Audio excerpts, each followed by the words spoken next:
Welcome back, everybody, to the Don't Go Out There Horror Movie Review Podcast. This is Brian. It's just me tonight, just me right now. I'm want to do a instant reaction for Ghostbusters Afterlife.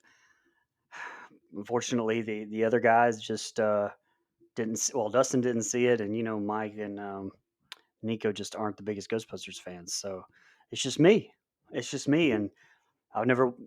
Number one, I haven't done one of these before. Number two, I don't even know what the heck I'm going to say. I just want to talk about this movie. Um, right off the bat, I want to say that I'm going to try my best not to have any spoilers in this. If I do, I'll try to cut them out. I don't know. Heck, like I said, who knows? Let's just do this. I'm down for it. I saw Ghostbusters Afterlife on opening Friday night this weekend, and wow. I mean, look, if you listen to the show, you know how big of a Ghostbusters fan I am. I mean, look over my shoulder here. If you're on YouTube, you can see my life size Ghostbusters mannequin, proton pack, everything. I mean, I've been a fan of Ghostbusters since I was a little boy. It's my favorite movie of all time.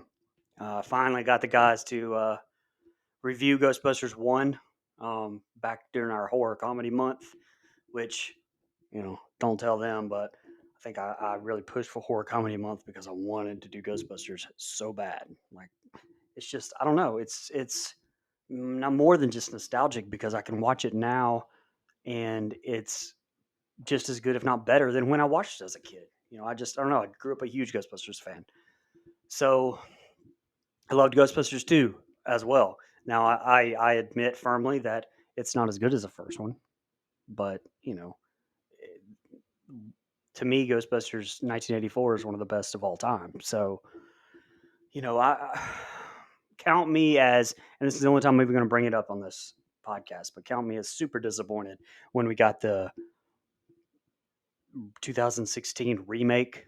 I was from Paul Feig. Look, I love Paul Feig for the most part. I've loved a lot of his movies.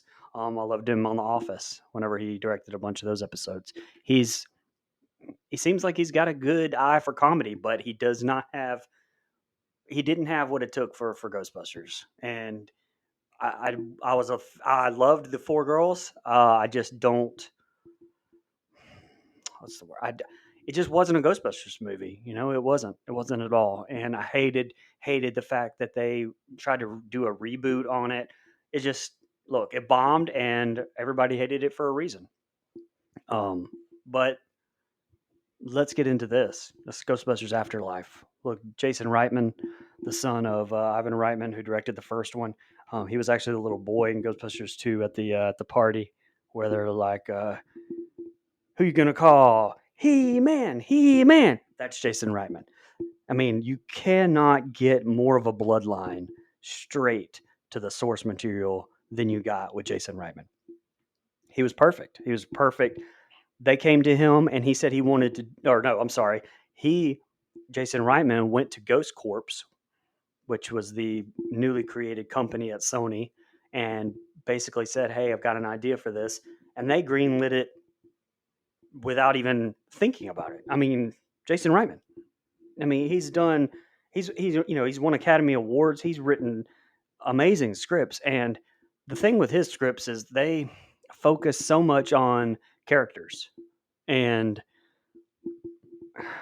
this movie, this Ghostbusters Afterlife it's a perfect. It's a perfect. If I'm rating a movie, I'm rating it perfect 10 right now. It's a perfect 10. Ghostbusters 84 already gave a perfect 10. Go back and listen to that episode. Don'tgoouthere.com. I had to do that at least one time. Um, I don't. It's hard to even look to steal a line from the kids these days, since I'm getting older and older. And look, Jason Reitman understood the assignment. He understood. He understood what he needed to do.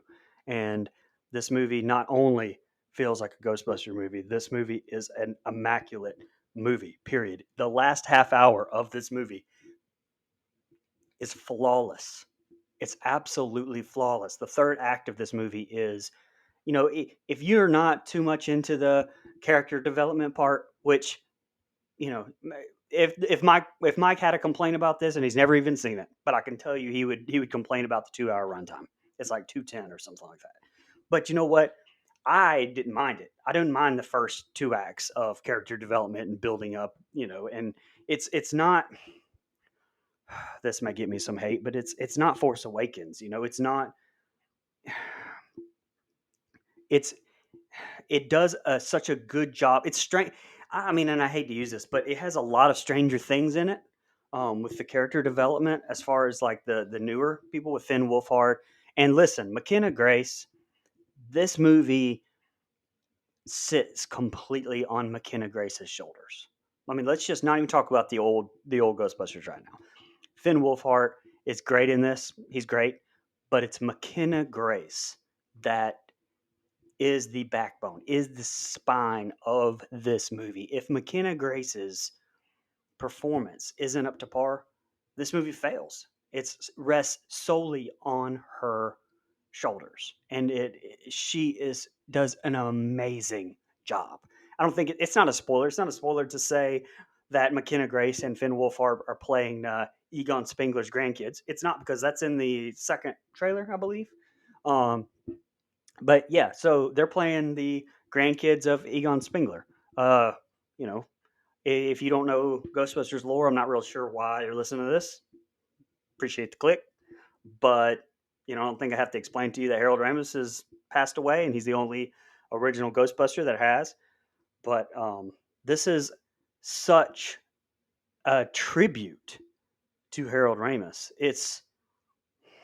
Look, I am 38-year-old man. I brought my son, which, look, just peek behind the curtain too. Like, whenever I was growing up, I had me and my father bonded over Star Trek. Like, he grew up, in the 70s, and liked Star Trek. Okay, I mean, not it's not for everybody. It's nerdy. Yeah, I get it. But we bonded over that because he would just always have it on TV all the time. So if I wanted to hang out and spend some time with him, I would sit down. Guess what was on? 95% of the time, it was Star Trek. So, you know what? I really got to enjoy Star Trek. So every time that there's anything new over the years for Star Trek related, that's something me and him can share. And to be honest, I've tried to get my son. My son is 11. I've tried to get him into it. He's just not really into Star Trek. So I mean, I get it. It's hard. It's a hard thing. It's not actiony. It's not Star Wars. It's like the complete opposite of Star Wars. Anyway, not getting into that. My point is, Ghostbusters. We do share, me and my son, ever since he was little. I had an old 1984 flight suit that I got, and used to play around with all the time when I was little. I used to have Ghostbusters uh, birthday cake, but whenever he was younger, I put the flight suit on him. We would dress up. We would watch Ghostbusters. We would watch the cartoon. He loved the real Ghostbusters cartoon. I loved it. I still love that. But we were able to share that. We were able to share this, and he knew. Like I say, he's 11, so he's not like some little kid. So he knew Ghostbusters 1 and 2 really well. We've watched it 50,000 times, but this is a catalyst to bringing in new fans as well. Because look, I don't think it's a secret either. I don't think it's a spoiler to say that the old Ghostbusters show up in the third act. Ernie Hudson, Winston, Bill Murray Vankman, Dan Aykroyd Stance. They are. It's a great. I can't spoil it. I cannot spoil it. It's a great moment. It's the best moment in the movie. But they couldn't carry a movie with just them anymore. I mean, they're, as much as it pains me to say, they're in their twilight years. Okay, they couldn't have carried this movie. It would have been ridiculous, to be honest, if it was just them. So I don't even know where I was going with that. Oh, you had to bring in the new fans. Like, we're gonna be there. The old fans, we were gonna be there. Like, let's just be serious. You didn't have to sell it on us, right? Like, we were gonna be there regardless. But the new fans, like, what do you offer them? Well, let's give them Finn Wolfhard, Stranger Things, and he basically acts like a kind of Venkman, maybe of a new team. Um, some people have a problem, I think, with the younger kids. I mean, I think they're 11, 12 in the movie. So, having fighting ghosts and doing all that they do, but it's not. It's like a new age Goonies, man. It's like a new age. Well, Stranger Things is kind of got a lot of Goonies in it, but let's mix Stranger Things with Goonies with Ghostbusters. That's what you got. And how can you miss with that? You can't. Jason Reitman got it absolutely right. But those three guys when they show up at the end, with they have a moment. We have a moment. It's I had I'll admit, I had some tears. It was somebody was cutting some onions in that room a little bit of sinuses. That's little allergies going on. That's what I had. And it was incredible. It was an incredible moment. It's sentimental. It's nostalgic. It uh it gives you what you want, but also what you didn't know you wanted. And it also sets this. Oh God, I hope they do another one, but I hope Jason Reitman comes back to do it again. Because let's just. By the way, speaking of, I think it just came out too. People were worried to death that Ghostbusters 2. This is Ghostbusters 3. Okay, this is Ghostbusters 3. This is 2016 Ghostbusters does not exist in this timeline. It doesn't exist. They, like everybody else in this world, wrote it off. Sorry, that's just what it is. If you enjoyed it, okay, great. That's just going to be an alternate universe little thing, whatever. This is Ghostbusters 3. This is Ghostbusters 3 we never got. Probably better than Ghostbusters 3 we would have gotten because I've read Dan Aykroyd and Harold Ramis script that was kind of a Ghostbusters Go to Hell type of thing. Just wasn't, I don't know. It didn't feel the same. It wasn't. I think they were struggling a little bit. I understand now why Dan, I meant Bill Murray didn't want to maybe do it. But if you played the Ghostbusters 3 video game, it's basically a script that they wrote for a movie that they turned into a video game. It's was until this Ghost the official Ghostbusters 3. I guess you could technically, if you wanted to put it in your head canon, throw it in there. If you haven't seen it, look, you can go and just look on YouTube and look at just the cutscenes from that movie or from that video game. Just the cutscenes. Just go Ghostbusters video cutscenes. And it's like you were watching an animated Ghostbusters 3 with all the original cast back. Murray, Aykroyd, the last time you get to hear Harold Ramis. It's everybody. And but and I guess that's headcanon, but this is Reitman came out and for sure said, look, Ghostbusters 2 is 100% canon in this universe. Okay.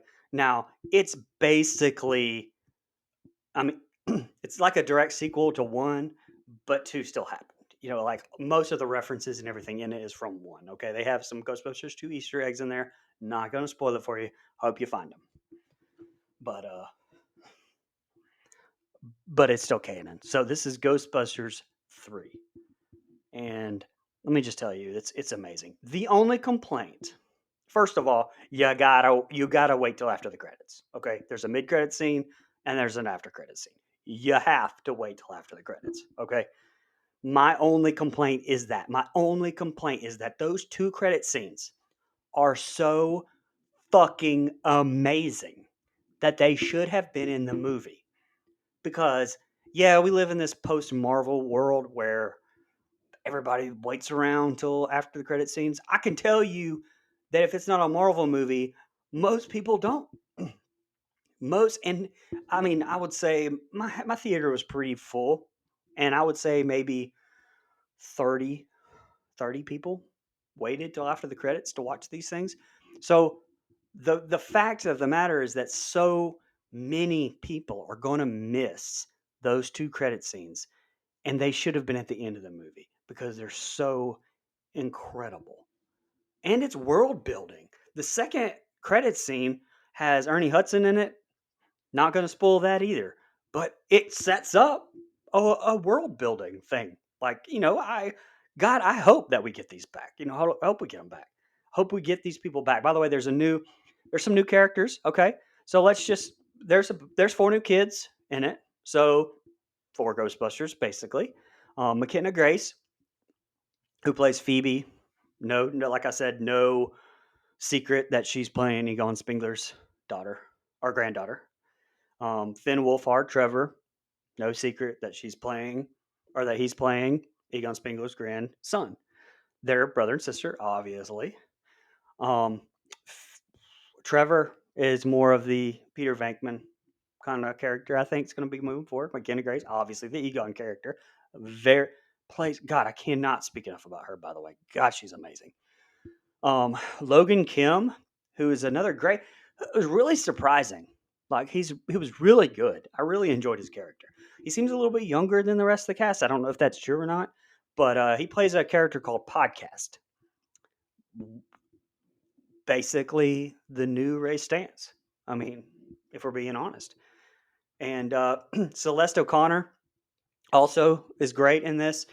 She doesn't have a lot to do, though. I mean, I do wish that she kind of has a little bit of a relationship with one of the other characters. I won't really spoil that either, but she plays Phoebe, um, and she's gonna be basically the new Winston.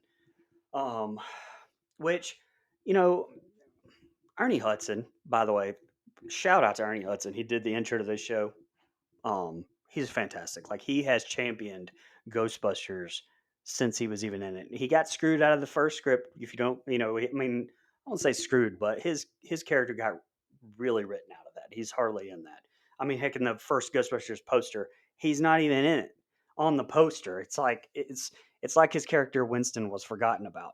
And two, he had a little bit more to do, but it's really the three main guys. It's Peter, Ray, and Egon, and in this one, like they really, I think, correct that, especially I think moving forwards. And thank God too, because Ernie has always championed Ghostbusters, always been at this or that and signings and everything else.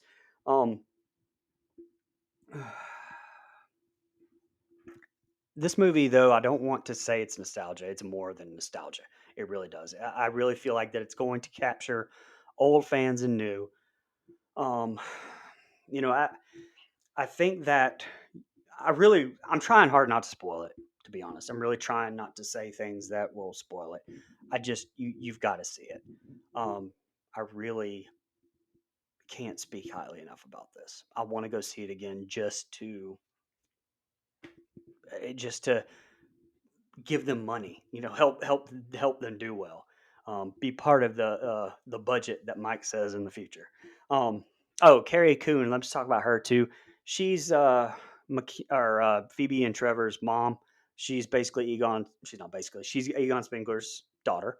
Now, I mean, there's some things I've read online where people are like, "Well, when the hell did he have time to have a kid?" Like, and given her age and stuff, it kind of has to happen between one and two that he somehow meets up with Carrie's mom, and so there's never a mention of it in Ghostbusters 2. But if you watch Ghostbusters 2 again, which by the way, if you haven't watched Ghostbusters 2 in a while, give it another chance.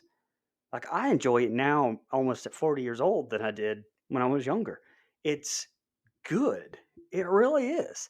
And again, like you get to spend more time with this family that you've built up and loved on forever. And anyway, like in the beginning of that movie, it's kind of implied that Egon's kind of a ladies' man. Like I think that these grad students where he's working back at, where he's working in doing those experiments, I think it's a college, I think somewhere. Um, I feel like I'm at least, and I wouldn't want to say number one Ghostbusters fan. That's cliche. Let's go with top 20. And I can't tell you where he was working off the top of my head. But it's kind of implied that he was sleeping with grad students and things like that. His comedy makes it Raise a Cult, which Raise a Cult makes an appearance. So back to Ghostbusters 2. It's canon. But where was I going with that? Oh, yeah, that he was having an affair with just he could be. I mean, Callie is Carrie Coon's character's name. She could be a just grad student. Like her mom could have been her mom could have just been a grad student. Maybe it's just a fling or something like that. So, um, I don't know really what else I can say about it. Really, um, we saw Annie Potts in the trailer. That's about besides one of the credit scenes. That's about a lot of the Annie Potts that we get. Paul Rudd, Paul Rudd, Paul freaking Rudd. Look back in the early 2000s and I guess late 90s too, mostly early 2000s because that's when those movies came out like Knocked Up and stuff like that. But I really I always thought that a Ghostbusters 3 that had that crew in it, Paul Rudd, Seth Rogen, those guys would have been amazing. So I always had Ghostbusters 3, or I always had Paul Rudd in my Ghostbusters 3 in my head. And the fact that he is in this movie, I was like, oh man. Now I don't think it's any sort of spoiler to say that he doesn't suit up.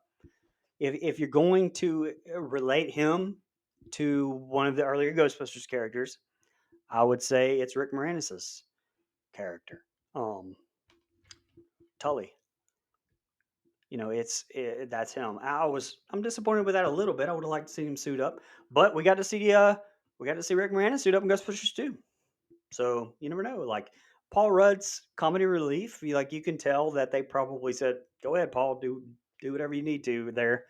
Do a take for you on some of them," and that's fine. I love the dude. He's great.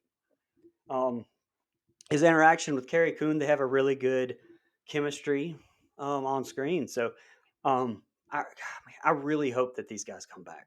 And I said this during the Halloween Kills review that they were actually looking at having Paul Rudd come back and do his character of Tommy Doyle that he played in Halloween 6, having him come back for Halloween Kills, and but he couldn't because he was doing this movie. Thank God. Thank God. I mean, Anthony Michael Hall, friend of the show, Anthony Michael Hall, he did great anyway. I said that during Halloween Kills review. But if I have to choose Paul Rudd to be in Halloween Kills or my Ghostbusters movie, you kidding me? I've wanted him since Knocked Up to be one of my Ghostbusters crew. So of course, that's what I'm going to pick. He was great. He's fantastic. Like I don't have anything negative to say. Like I said, and is it a spoiler? Let me think. Let me think. Okay. I don't know if it's a spoiler or not. I don't remember. But let's just say Olivia Wilde shocked me the character that she's playing. I don't know. Is it a spoiler? I don't know. Anyway, Olivia Wilde's in it, makes a little cameo. Um, Not really a cameo. It's just you didn't know she was playing the character. It's a major ass character of this movie. But anyway, let me get off here. It's been 22 minutes. My first instant reaction, I'm sorry if it kind of sucked. I'm not real sure if this sounds good. I just kind of rambled. But look, just go see Ghostbusters Afterlife. It's phenomenal. It's phenomenal. I've waited for this movie for at least 33 years. At least 33 years of my life, I would say. I've waited for this movie. Finally happened. Finally got it. There's not a movie that's come out ever that I anticipated this much. Now, let me finish. I will go with Rocky Balboa. Um, that I probably, which is Rocky 7, 6, Rocky 6. Um, I probably anticipated that just as much. Trying to think of any of the Star Trek movies. I don't know. I don't know of another movie that I anticipated this much and wasn't at least a little bit disappointed when I walked out. I wasn't disappointed. This lived up. This lived up to everything I've wanted as a Ghostbusters fan. This lived up to it. If you're a Star Trek nerd like me, you won't get this, but let me just throw this out there. Star Trek Beyond has a little cameo, like a little Easter egg, because Leonard Nimoy had just passed away as Spock right before then, and right before it came out. And so there's like a little picture of the old crew, and I got really nostalgic, a little bit like teary eyed because that thing kind of shocked me so much to see, and I was like, oh man, that was amazing. I knew the tribute to Harold was going to be in this movie, and it still got me. Like it's amazing. Go see it. Go see it, please. Let me know in the comments how I did on this. Let me know what you thought of Ghostbusters. Let's not spoil it for people, but listen, go see after credits scene. Hey, and look, jump on here, talk to me, man. I would love to talk to you guys about this. Like friend of the show Shan, friend of the show Joe, I've talked to already. They've gone and seen it. Both like me and Joe, for instance, didn't see eye to eye on Halloween Kills. But guess what? I've not talked to a single person that didn't feel the same way I have about Ghostbusters Afterlife. I mean, look, not to get political because I'm not, but Rotten Tomatoes, the critics didn't. I mean, they're just like, man, it's nostalgic, man, it's this for that, it's nostalgic for the sake of being nostalgic. It gave it like a 60 something percent on Rotten Tomatoes. I don't like Rotten Tomatoes, but I will say the audience scores almost 100%. They won't disappoint you. Go see it. Go give it the money so they will make another one. You guys got it right. Thank you, Jason Reitman. Thank you to everybody involved. Thank you to everybody for listening to this show. I mean, the fact that I just get to sit here and talk about movies, something I've always just done with my friends anyway. And there's things that some of you guys listen to it. Oh, speaking of J.K. Simmons, another another pretty major character. Not really a big role, but a pretty major character he plays as well. So it's just everybody wants to be a part of Ghostbusters. Hope you are too. Thank you guys. And who you gonna call?